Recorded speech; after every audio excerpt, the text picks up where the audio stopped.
Hello, हम नमान उपमा अहाँ सब गोटा के प्रणाम आ स्वागत करै छी। एक गौरी पूजे के गीत सुनाबै छी। नीक लागत तऽ लाइक शेयर कमेंट करब और चैनल के सब्सक्राइब कर लेब।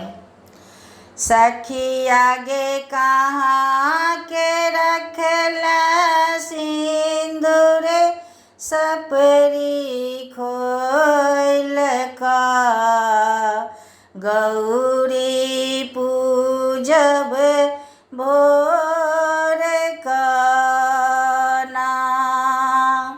सखिया गे कहाँ के रखला सिंदूर सपरी खोइल का, गौरी पूजब भोर काना।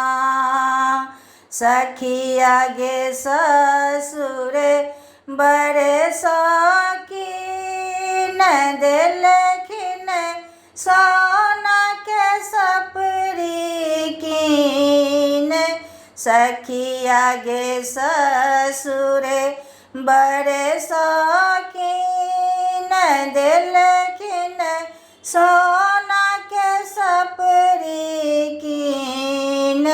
सखिया गे कहाँ के रखला सिंदूर सपरी खोइल का, गौरी पूजब भोर काना। सखिया गे भैंसुर बड़े शौकीन देलखिन सोना के गौरी कीन। सखिया गे भैंसुर बड़े शौकीन देलखिन सोना के गौरी कीन। सखिया गे कहाँ के रखला सिंदूर सपरी खोइल का, गौरी पूजब भोर काना।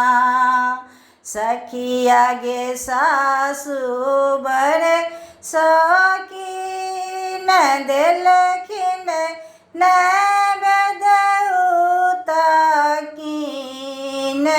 सखिया गे सासु बड़े शौकीन देलखिन नैवेद्य कीन। सखिया गे कहाँ के रखला सिंदूर सपरी खोइल का, गौरी पूजब भोर काना। सखिया गे दियोर बड़े शौकीन देलखिन सारी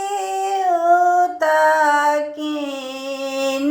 सखिया गे दियोर बड़े शौकीन देलखिन सारी कीन।